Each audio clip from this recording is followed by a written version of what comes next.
Hello, and thank you for joining us for this Education Transformation 2020 presentation, using digital platforms to closely replicate an in-person learning experience.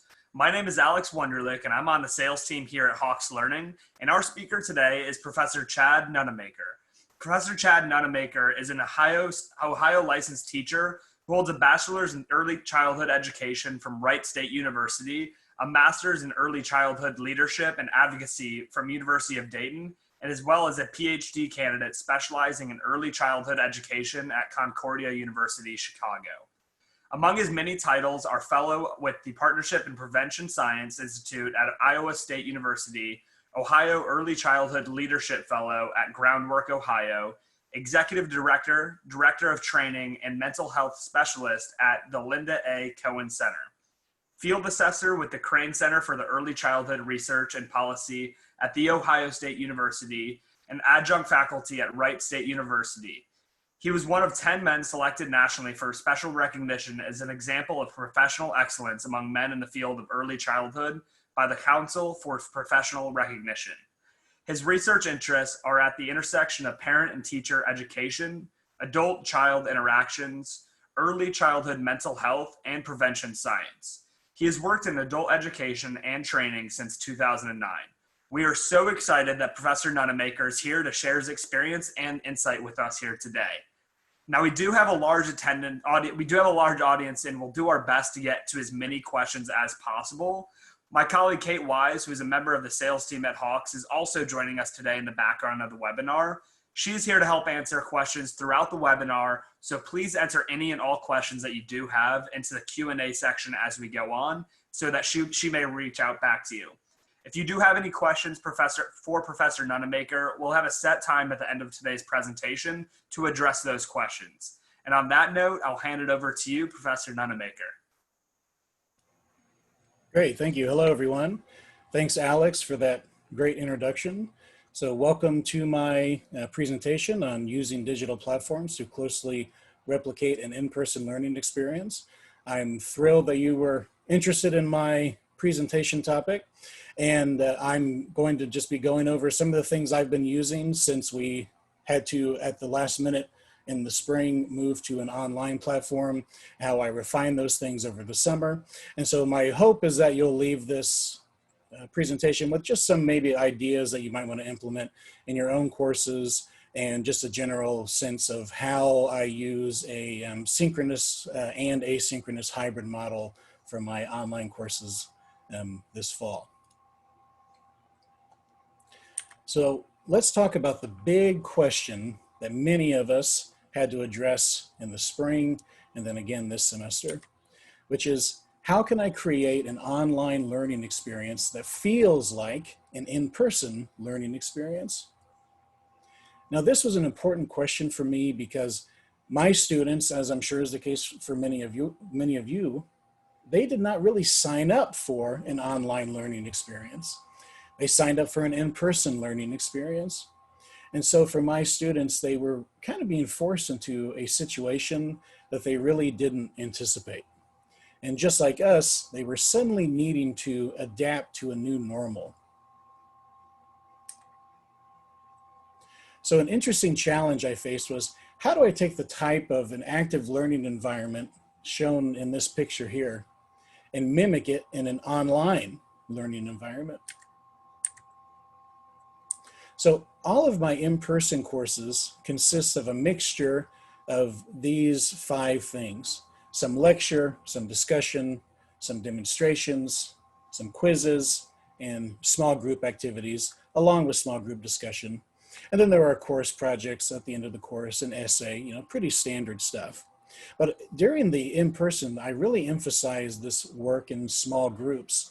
And over the years that I've been working with adults in adult education, I've really moved towards having the predominant feature of my courses being those small group activities, where there's lots of discussion, there's lots of back and forth, and I design activities for the students to choose from each day in class.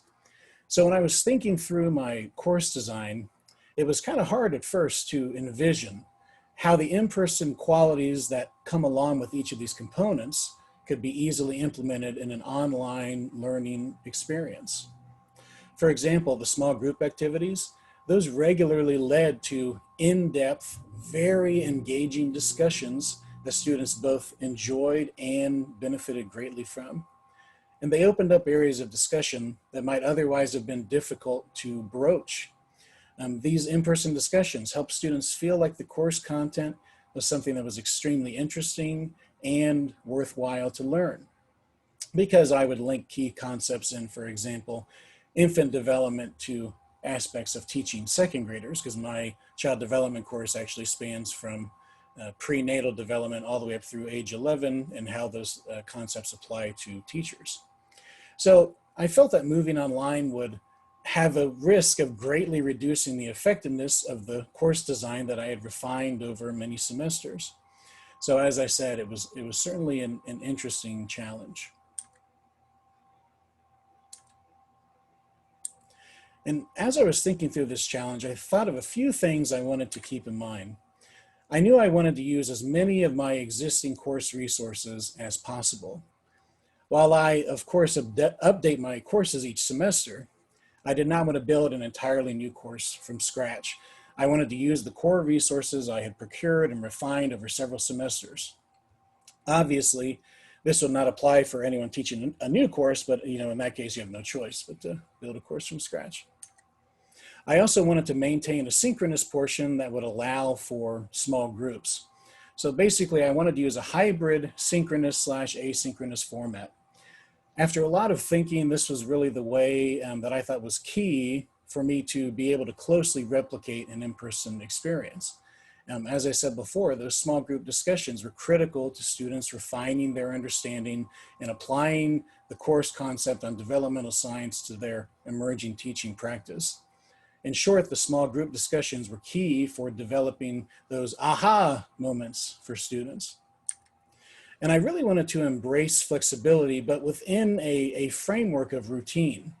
So I knew the design of the course needed to have a consistent routine each week because I felt like that really made it easier for students to know what to expect. But I wanted that routine to be foundational with the other elements within that routine having a lot of flexibility. Because, for example, I was thinking, what if a student contracts COVID-19 and they're too ill to participate for a few weeks? Or what if they have a family member who contracts COVID-19? Or all the litany of other things that can happen in a semester, even prior to the pandemic. So I knew that flexibility would be important. I also wanted to keep it super simple. So, I do work in teacher education and specifically specialize in early childhood and elementary education and child development. And as Alex said, I also work in parent education, early childhood mental health, and prevention science. And so one thing I like to avoid is using phrases that would give young children a license to call each other stupid. And any of you who have worked with or have young children will certainly understand. So this is the version of the KISS acronym I prefer. Keep it super simple. So I did not want students to rely on an overwhelming number of systems or platforms, especially for asynchronous work, but even for the synchronous portion, I wanted it to be as simple as I could make it for students. And then I also wanted to avoid making assumptions about digital literacy. Despite the fact that some of my students were born as recently as 2002, a surprisingly large amount do not have an overly robust level of digital literacy. I personally have done some work in web development since the early 2000s, so I probably have a higher level of comfort with technology than many. But even with that in mind, I've been surprised by what some students have needed tech support for, such as things that I see are relatively simple, like clearing a cache for a website when it's not loading the way you expect it to, or how to format a hanging indent for APA. So while most students do just fine, I knew I had to be ready to provide some level of tech support for students, and that was just going to simply be part of the reality of the online learning environment. And these things were not necessarily advanced. It could be as simple as, I can't get the syllabus to download properly, things like that. So I wanted to have a quick and easy type of approach available for helping students with tech issues. And the one that I've been using is when we can't resolve it over email, then we get on Zoom and then they share their screen, and that makes life way easier when trying to navigate some of those things. So now we'll go over an overview of my course design. And remember, this is just how I design my course right now, and it certainly will change over time. So like most courses, the course is split into two parts, in class and out of class. The in-class portion is online synchronous, and the out-of-class portion is online asynchronous. And the in-class activities include things like chapter quizzes, think and share, which is kind of like pair and share, but applied to a whole group. Application activities, reflection activities, video questions. The out of class includes things like readings, module quizzes, which those are the quizzes that are specifically over the readings, as the individual subsections of the chapters. And then I also use journal entries, shared writing. There's an essay due at the end of the semester and a course project due at the end of the semester. Both of those are my comprehensive summative type assessments. And then I also use something called Raise Your Virtual Child in the course. So students actually get to raise a virtual child across the 16 weeks from birth through age 11, where they respond to situations and things like that. And they can see how their interactions with their virtual child shape the child's development over time. So this is the 30,000 foot view of how the course is set up. And we'll dig into some of these later in my presentation. So here's kind of a visual overview of the course design. And don't worry, it will get a little bit better than this. For the in-class portion of the course, students are only interacting with two platforms other than their text, and that's Zoom and Google Docs, excuse me. Remember, I want to keep it super simple. For the out-of-class portion of the course, they're just interacting with the publisher-provided LMS. The reason I use the publisher-provided LMS is so that students are not constantly having to switch between different platforms, because their textbook is available through the publisher-provided LMS. Also, the Raise Your Virtual Child activity is embedded in the publisher LMS, and then the publisher LMS also handles quizzes in a way which I really like, which is that each question is actually worth multiple points. So students can actually miss their first attempt at a question, and it'll actually explain why the answer they chose was incorrect. And when they get a question correct, similarly, it explains why that answer is correct. So it adds another layer of exposure to the concepts behind the question. So when thinking of the course design, I actually thought about a strange concept that one of my students shared with me a few years ago, and that was a concept of a core loop. Because I overheard him talking with another student about this, and it's actually a concept that's in modern video games of all things. And there's what's called this core gameplay loop. And the core gameplay loop is essentially the actions that the player takes on a cyclical basis, and it's the primary way that the game is played over time. So it's basically like a repetitive cycle, right? You do this, you do that, you do this, and then you repeat. So when I learned about this and I was thinking about my course design, I thought, well, this is something to think about, especially because I wanted to have, again, that foundational routine to add that level of simplicity for students. So again, the idea of flexibility within a foundational routine, that was really important to me when thinking about this problem. And remember, I did promise that the visual overview of the course design would get better. So here's kind of the general idea. The students complete the asynchronous work on the LMS during the week with all the weekly assignments due at 11:59 p.m. the day before class. And then they attend the online synchronous portion where they will be using Zoom and Google Docs. So that's it. That's simple, right?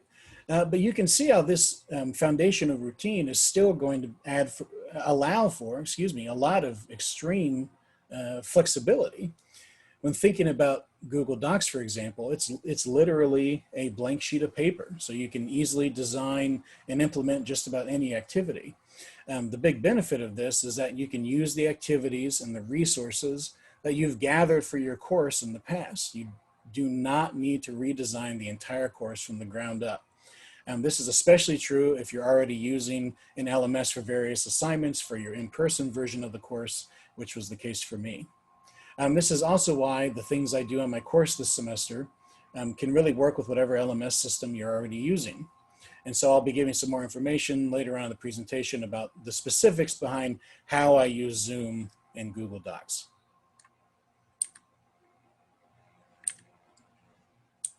So here are some of the general additional elements that I'll be sharing with you in a higher level of detail throughout the rest of the presentation here.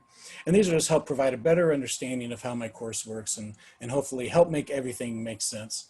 So we'll be talking about the quick guides that I make, how I do work groups, what I do on the first day, how I manage breakout rooms, how I use collaboration apps, some of the ideas and my thinking behind designing those online activities, how I use surveys to maintain my online presence, and then how I include some fun stuff, which I think is especially important right now when students are, I think, under more stress than they've ever been under before.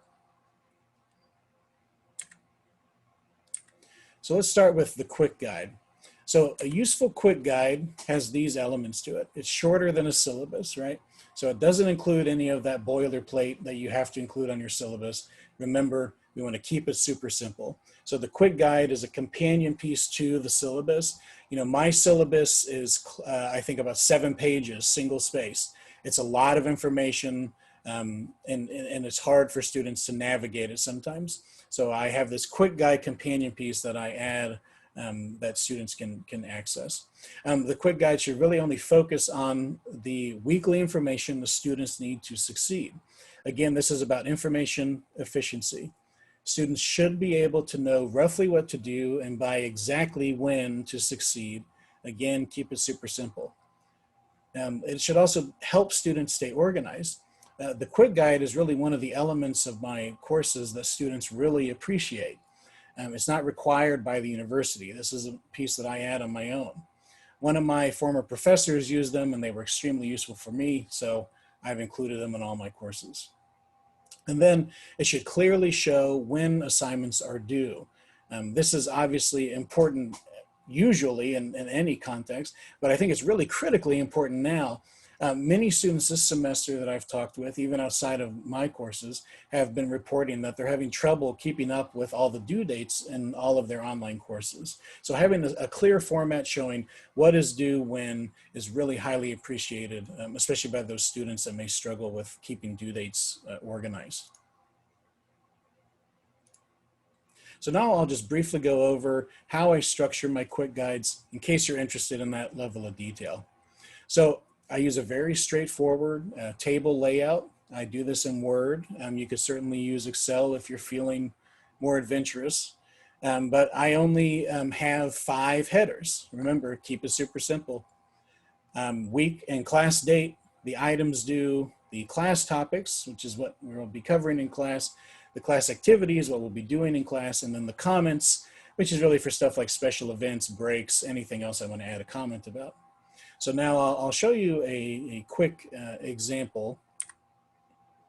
So this is kind of the general format for my quick guides. So this is just the header, footer, and one example row. So the page would be filled with rows until you have to get into another page. The quick guides typically run between 3 to 5 pages because we do have a lot of content that we cover in this course. And it really depends on how the page breaks work out. Because I never let a row in a table break over a page. That tends to confuse some students because of how the tables are rendered. What happens is Word does put a line at the bottom of the cell that's on the last page, which makes it seem like the row ends there, which can be confusing for students. So some pages do end up having some extra white space because there's not quite enough space for the next row, and I just started on the next page. And then obviously the header and footer are the same on each page. I have the course code, the name, the semester, the day, the time, the classroom, which in this case is online. And then of course I have my email at the bottom along with that general disclaimer that anything in the quick guide is subject to change at any time at the instructor's discretion. But to be honest with you, most of the changes I make after the semester has started is just correcting my own errors that I missed previously. So next we'll talk about work groups.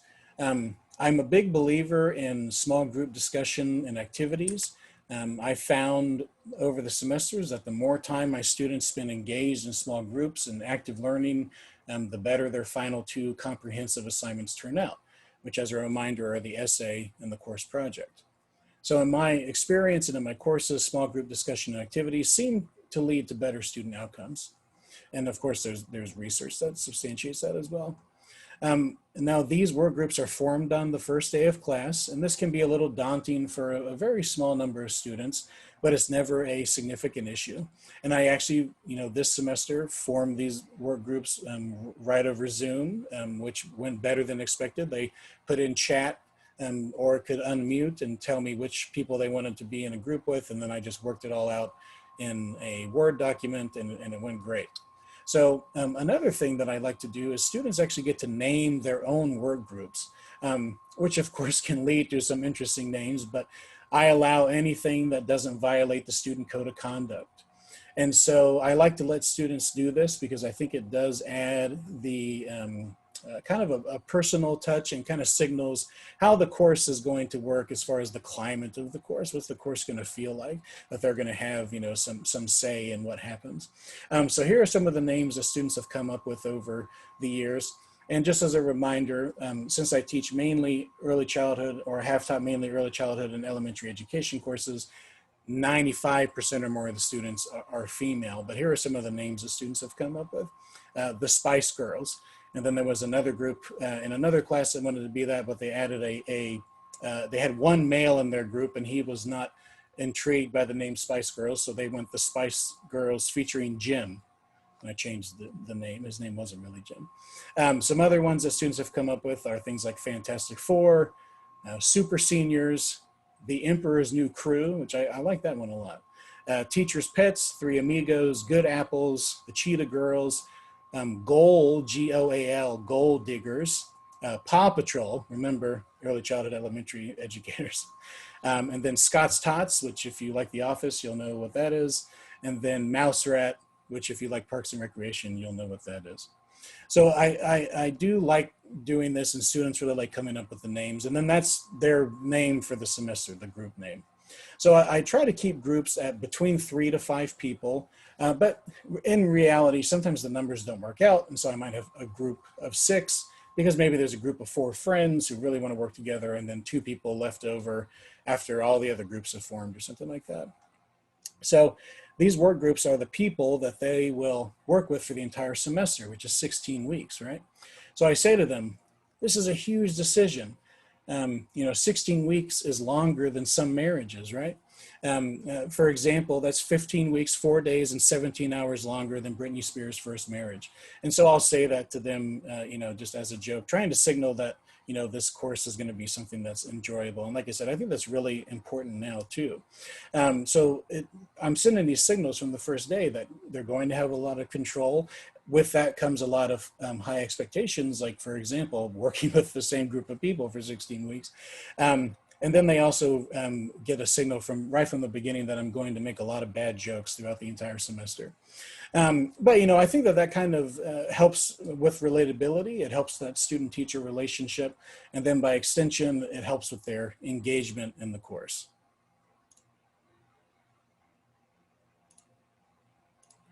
So the first day is pretty straightforward. I just try to provide a clear, simple guide on how to access the course resources. And then I actually model how to access them.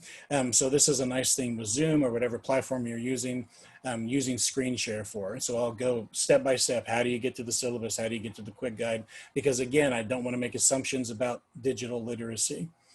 We obviously review the syllabus and the quick guide in full. I get them linked into the publisher LMS. I make sure that all their access codes work, all those sorts of things. And then they also get to form work groups during this time. And then they also complete the initial survey, which I'll give you some more information on later on in the presentation. So I spent a lot of time on the first day trying to head off the most common questions or concerns that might come up. And after that, about 2 to 4% of students we'll still have questions after the first day, but that, you can't get everybody to the same point of understanding necessarily. So I think that's an acceptable amount. In my group of students I typically have, that's only going to be 3-4 students or so. And the questions will be minor and normally really hyper detail oriented. So next we'll talk about how I do breakout rooms. So I did choose to use Zoom for several reasons. It's the most commonly used by far. Zoom has nearly half of the web conferencing market share. Another benefit is that students really don't need to learn anything new typically. They're comfortable with Zoom already, so there's no real learning curve. It allows for breakout rooms, and that's really critical. So whatever web conference app you end up using, it really needs to have that breakout room type function for this approach that I'm talking about to work well. And then it allows for virtual backgrounds. And this is just another way to increase the enjoyability of the course. And my university even created something like 15 different Zoom virtual backgrounds. I mean, you can use them with anything, but virtual backgrounds you can use with web conferencing software that allows for that. So let's talk briefly about the collaboration apps, just an overview. I primarily use Google Docs because, as I said before, it's literally a blank sheet of paper. The possibilities are nearly endless, and I'll show you how I structure these different activities in a Google Doc in just a little bit. I've recently become aware of these other two collaboration apps called Padlet and Flipgrid, and I'm really heavily considering using Flipgrid in the future, especially for the course project. There's some really cool things you can do with it. I'm not going to comment too much on these because these are the ones I'm not as familiar with, but I thought I would mention them in case you wanted to look those up and see how they function. It's always nice to look into new resources. So, in short, pretty much all of the in-class activities that we do in that synchronous portion of the class are done through Google Docs. So let's talk about designing activities. So first, I really want to discuss the importance of using short links. You're going to want to use short links.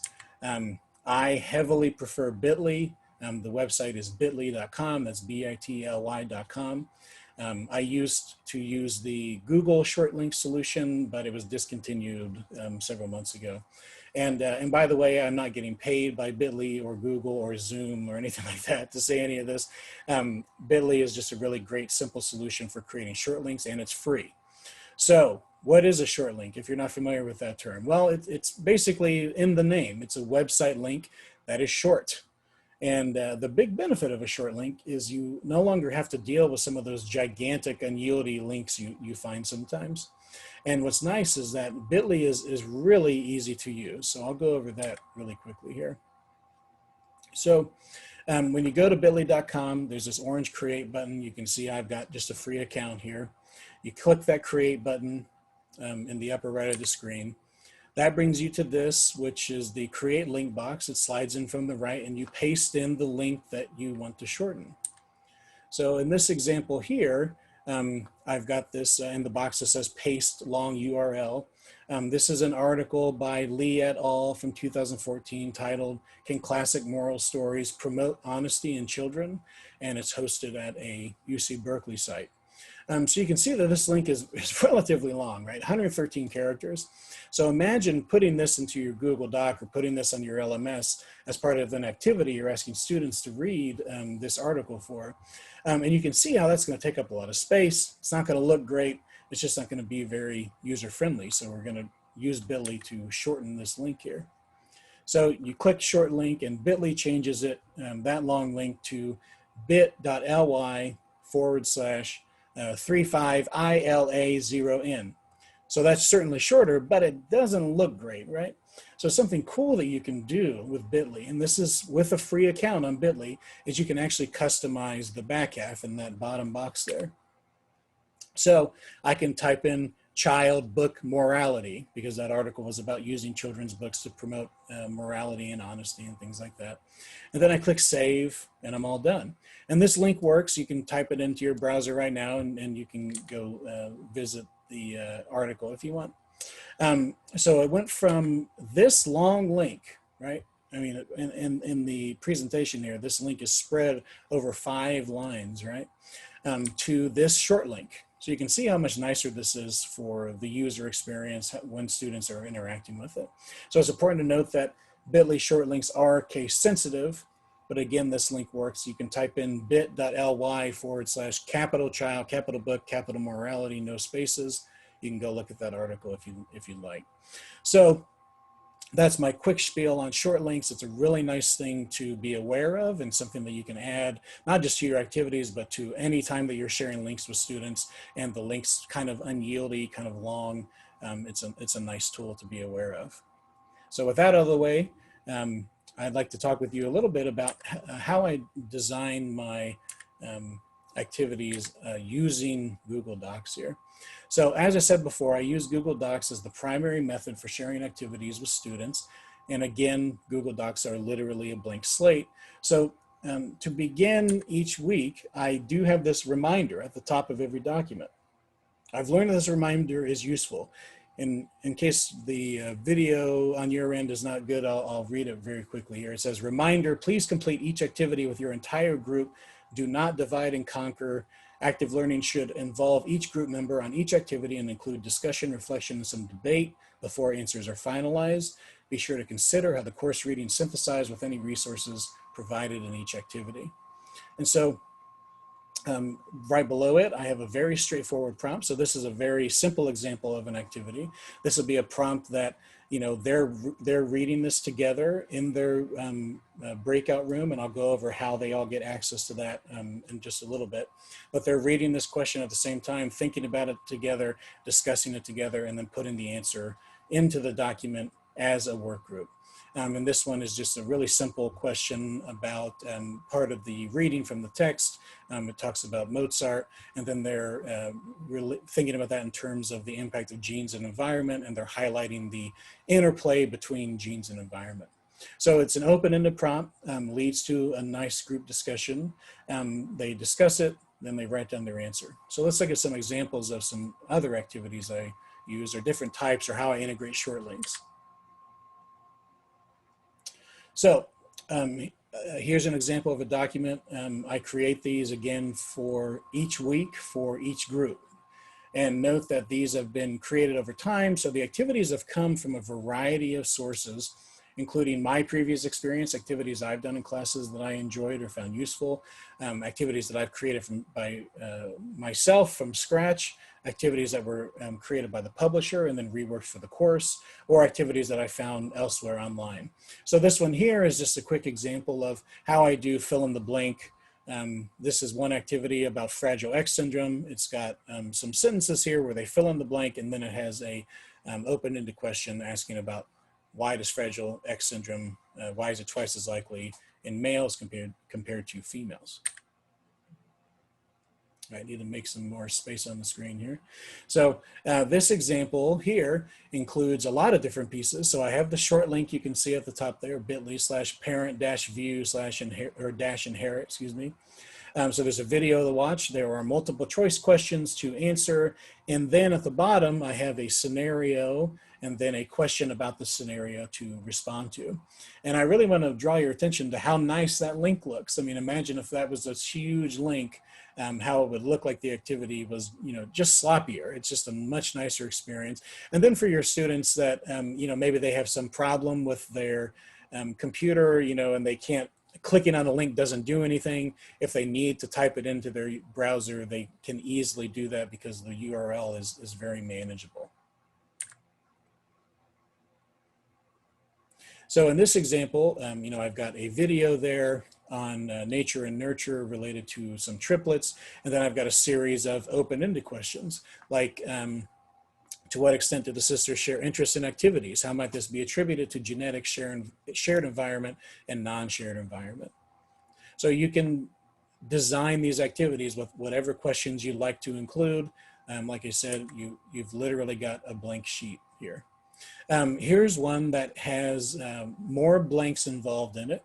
And then also at the bottom, I've got two links here. I don't have the actual short links on. These are just links I made in the Google Doc.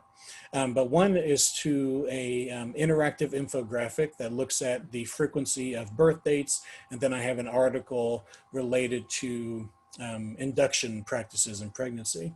And so the students look at both of these resources. They love this infographic. Every time I use it, it's a big hit with students. It's very interactive. And if you teach a class like mine and you're interested in that birthday frequency infographic, I'll have my email at the end. You can contact me for it. I'd be happy to share it with you. So they go to both of these resources. They interact with that infographic. They read the article, and then they start to try to synthesize those things together.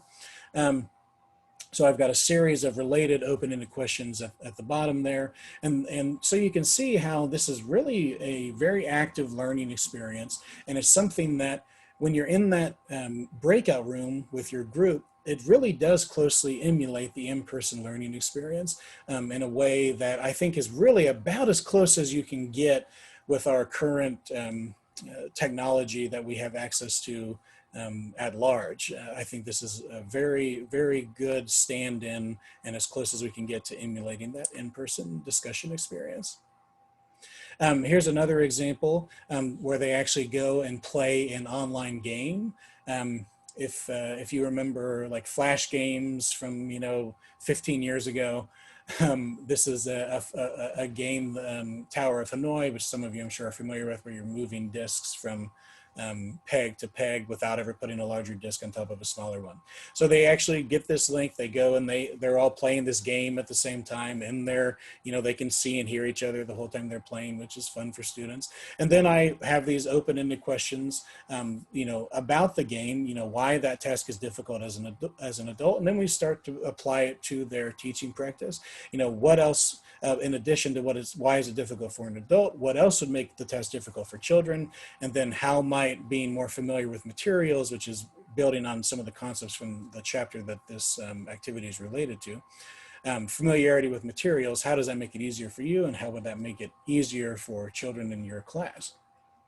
So you can see that if you have a lot of these online resources, it's really nice to use this Google Docs as kind of your main platform for sending students where you want them to go, do activities, and then come back to the document and answer questions about it.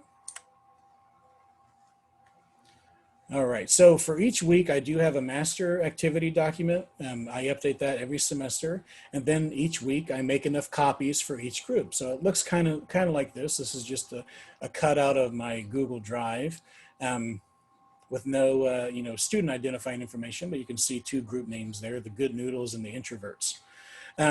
So you can see that all the documents have a similar name. I always start with the course code, the week, the chapter from the textbook that they read that week, because some students think in terms of weeks, other students think in terms of which chapter they're reading that week. Excuse me. And then I have the name of the work group, and again, Good Noodles and Introverts. And then, like I said, the bottom document is actually the primary document for that week that I'll make copies from. And then that's actually pulled from the ultimate master document of activities for that week, which I keep in another folder in Google Drive. So each week I schedule an email. You can schedule emails through Gmail. I'm pretty sure you can do it through Outlook and some other email clients as well. So I schedule an email to each group with the link to their group's document. So each group has their own document. This process takes some time at first when you're first learning how to do this, especially depending on your speed with the computer. I can typically go from that primary document for the week just by itself to the emails being scheduled for an entire section in less than 10 minutes. So I'm spending less than 10 minutes per section prepping these things to send. The bulk of the prep time is on the actual master document where you're designing all the activities. So this does add a very small amount of additional time, but it's not as bad as it might seem. And then I schedule these emails to go out about 5 minutes after class starts. You can see in the upper right that this was sent at 5:04 p.m. And my class starts at 5. So, and then Gmail does automatically show the link as an attachment at the bottom. It goes to the same place as the document link there. So that's not anything additional that I do. So all I do is I kind of have this as an email template. I have a contact list set up in my email account for each group. So for this one, I literally just start typing in Good Noodles and click the pop-up, and it populates with all the students that are in that group. So again, really simple to do. And then I just have this template that I use for each group. So just as an additional note, the sharing options for the document are set to only include me and then those group members. So no one outside of their group has access to this specific document. Each group has their own. And then what's really nice is that students can then save these documents to their own personal Google Drive as a copy, not shared with anyone else. That can kind of be an additional resource for them for studying. It's kind of a form of notes as well, or similar uses depending on what the student wants to do with them. All right, so let's go over some other basic information about the documents. So each document does contain between 10 and 14 activities, and we only have, a little under 3 hours in class. So some of that time is reserved for the weekly chapter quiz. So time is limited. So what I actually do is each group is allowed to choose each week which activities that they complete. And I do not put any requirements for the number of activities completed or anything like that. Instead, from the first time they do these activities, when I'm explaining to them, I hammer this idea over and over that my emphasis is on quality and engagement that second item should say quality and engagement over quantity. Excuse my error there. And I actually do supervise, for lack of a better term, each document at once. So when we're all on Zoom together, I have another window open. I do have 4 monitors in my home setup. I would recommend at least 2 if you're going to do this type of an approach. But I do have all the documents up in a separate window. So during class, I can swap around and see live what they're working on and what they're writing into the document. So I can move not only between the breakout rooms and check in on their discussion, I can also move between the documents. So this allows me to head off any weird answers that are maybe off the mark before they develop too far. It's also a very highly active and facilitative process for me, where I'm moving between the groups quite a bit, not only in the breakout rooms, but also across the documents. But what's nice is that I can be listening into a discussion in one breakout room while at the same time looking at the work progress of other groups. So it is a bit of a juggling act. When you start doing this, it can seem a little unwieldy. But I'm really quite comfortable with the process now. So that wraps up my piece on designing activities. I'm sure there'll be some questions on those because there's really a lot to consider, but for the sake of time, I cut it off here in the presentation. So, all right, so this type of course format is likely a bit different than what students may be used to. So, so how can you help students embrace this type of a course format?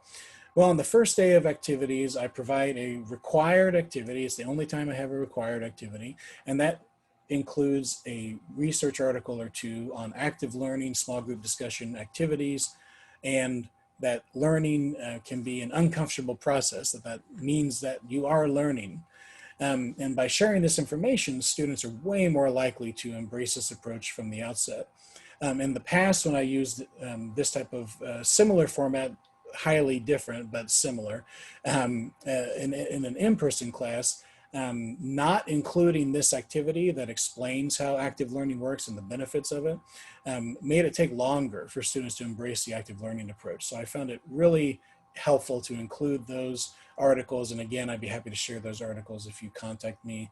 The articles I use on active learning and learning being sometimes an uncomfortable process. I also use surveys. I have an introductory survey on the first day and then 2 check-in surveys during weeks 5 and 10.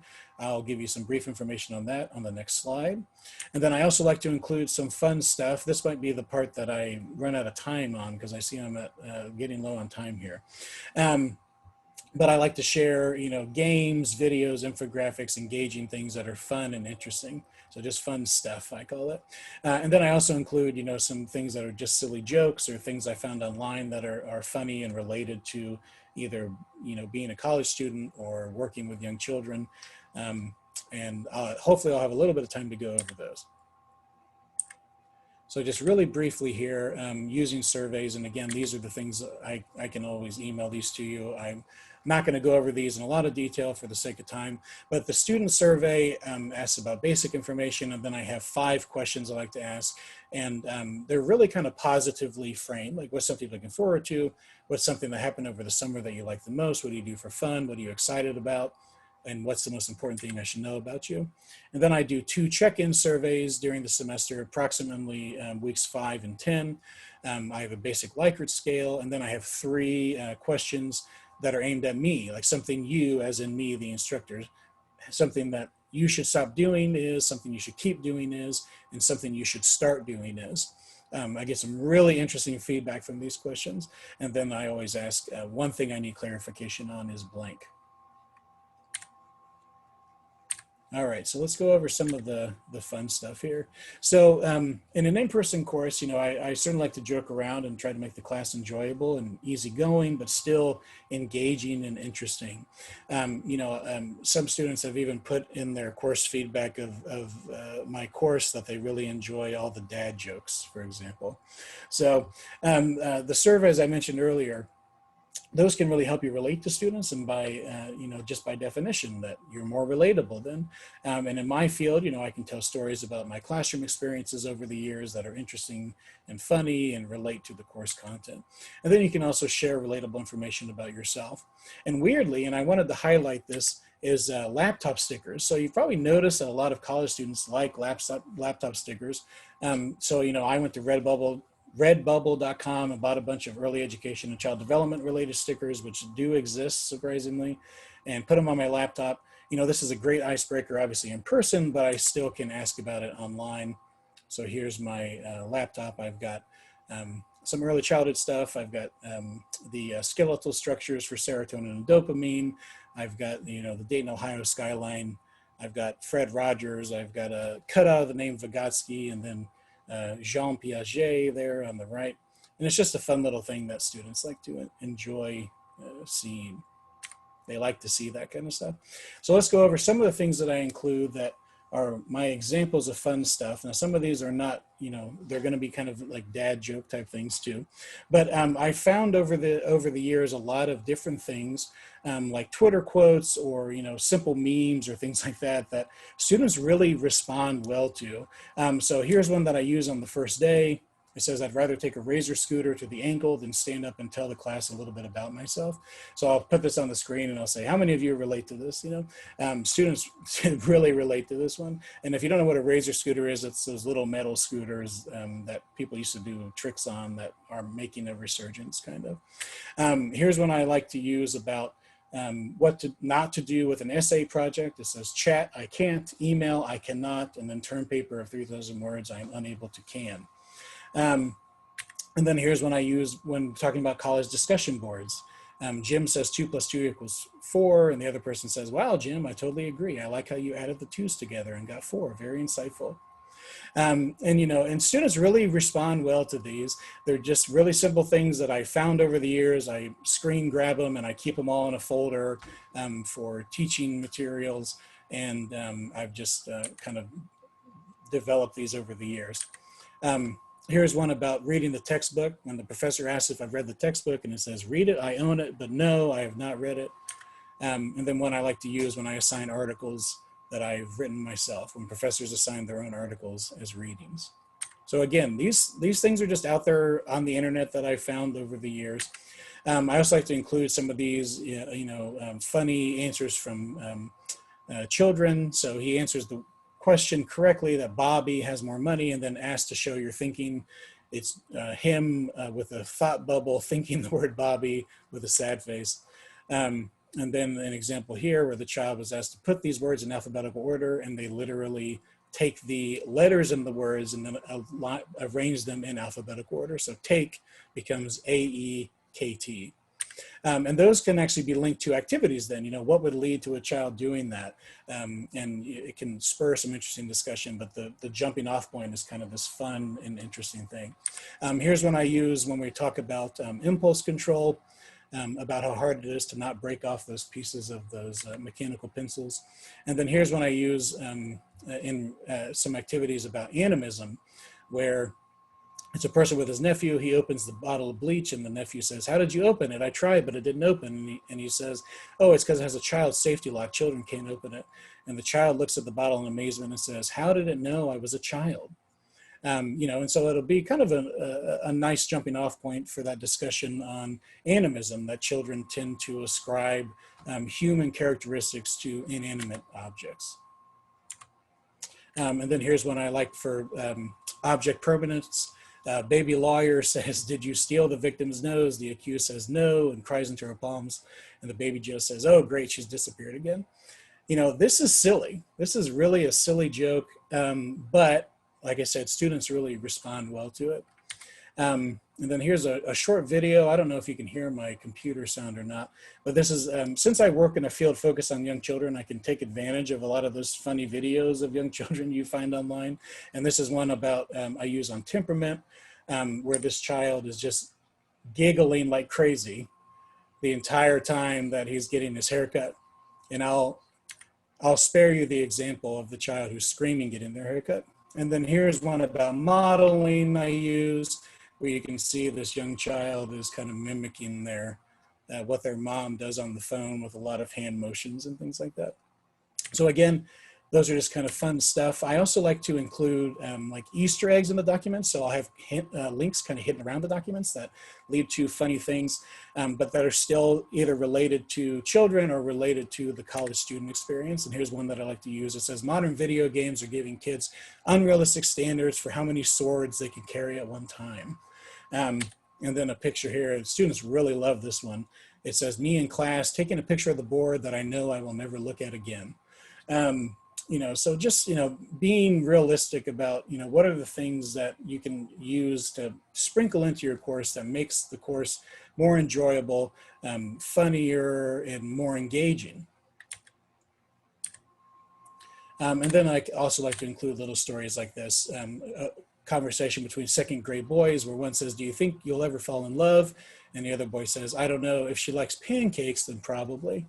And then another one here, it says, "One of my first graders lost his mom 2 years ago, as did I. On Wednesday, he gave me a handwritten card saying both of our moms are angels together. Through tears, I tell him I'm having trouble reading it. He says to me, just sound it out." For people that are becoming teachers, they really love these pieces as well. So if you can find things like this that are related to your course, again, it really makes the course more enjoyable and brings in some of those elements of playful learning. So part of why I use these is I really want my students to feel like my class is not only interesting and engaging, but it's a fun place to be. And by extension, that learning about child development is both interesting and fun. And I feel that this is important. So they leave my course not just as a completed requirement for their program, but as the starting point in their long journey of understanding the nuances of child development, and importantly, the role that adults play in facilitating positive child development. So this is my final slide here. So I went over time just a little bit, but we should have some time left for some questions. But here's some of the feedback that I've gotten from students I asked this week. So they love the activities and discussion. This student says they really help me understand and clarify my thinking. One student said the format's really great, I like it a lot. And the next two here really show their thinking process from week 1 to what we just went through week 4. One person says, "I was really worried at first, but my group is doing great now." And then one person says, "I felt so overwhelmed at first, but now this is my favorite class by far." This was an anonymous survey. So there is that learning curve at the beginning, and students can feel kind of weirded out at first because there's a lot of activity going on, there's a lot of things happening, but in the end, they do tend to enjoy it quite a bit. And my end of the semester course evaluations are always really strong. So this format, even though it's a lot of extra work, it does lead to great outcomes for students, and ultimately they do like it. So that's it for me, Alex. Thank you, Professor Nunamaker. That was fantastic. We did have a few questions that came in, and would love to get your feedback on these. We had a question that came in. When allowing students to say who they want to work with, does that ever cause issue for those who do not know anyone in the class? And are they put in a group where everyone knows each other except them. So being a shy person around those, I don't know if I can't help but wonder if issues would arise from someone in a group not participating.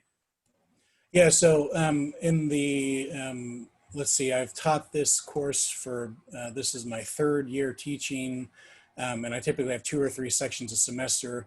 Across all of those sections, I've only had 2 issues like that, and it was really more about the person who was having an issue didn't feel like the other group members were contributing as much as them, and so I just moved them to another group. But I do have a group that's called the introverts, and they really are the introverts. They do have lower amount of discussion in their group, but they do a lot of, which I think is kind of interesting. I think you could certainly do like a study on this. They're in the breakout room and they can talk to each other, but they kind of type to each other through the document. It's really interesting behavior. But because of the program I'm in too, they already know that they're going to be entering into a cohort model at some point after they take my course. So they already kind of have this mentality of these are the people in a general sense that I'll be working with over the next few years. So I think that that does help. But yeah, what I will do is that because I do monitor the discussions, obviously in person quite a bit, and then in Zoom as much as I can, I will sometimes even comment on, if I feel like somebody's being excluded or things like that, and I'll just, bring it out into the open to discuss it. And I found that that works really well. Sunlight is the best disinfectant for things like that. And people do tend to be responsive to the feedback because we've already got this relationship of I'm the instructor and they're the student. And so I've never had students push back on that at all. And they have gone the extra mile to be inclusive of group members. Say 4 of the group members are very outgoing and 1 person is very introverted. They have been very inclusive, and I just reinforce that over the semester as well. Thank you. And we do have another one as well. And it's your quick guide seems like it's just your course schedule. Do you compose a digest version of important course policies? My policy statement with all required master syllabus material plus my own policy is like 15 pages long.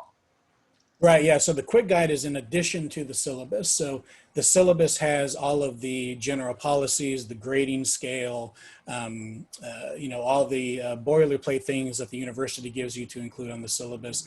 My syllabus, like I said, is about 7 or 8 pages long, and then the rest of it is on the quick guide. I did used to put it in the syllabus, but I've noticed that for some psychological reason, when it's a separate document, that students use it a lot more because they don't feel like they're digging through the syllabus as much. And so that's why I have it as a separate document. But all the things that you're describing, the policies, the general procedures, the roles of how the class is going to function, the grading, all that kind of stuff, all that is in the primary syllabus. So it's 2 things that they have access to, the syllabus and then also the quick guide. Perfect. Thank you. We do have time for one more question. And do you have any experience with or advice for split classes where half of the students are on Zoom and the other half are in the classroom? Yeah, I think that this model could work for that too. What I do when I was starting to use Google Docs instead of activities that were on paper, I realized that because with Google Docs, you can see all the documents at once. I actually walk around with I have a Microsoft Surface, you saw the picture on my laptop. It can turn into a tablet. And so I can walk around the classroom, and while I'm doing that, look at the other documents too. And, I would say what you're describing of the split classroom is certainly going to be more juggling, but I would imagine that you could be on the device that you're carrying around with you with whatever moving between those groups some, and then moving amongst the groups in person too. That does add another layer of complexity though, of course. And for a split class like that, my personal opinion is that there's really not a super eloquent solution for that, because it's just it's just a tough situation to be in when you're expected to teach both in person and online at the same time and still try to do group work.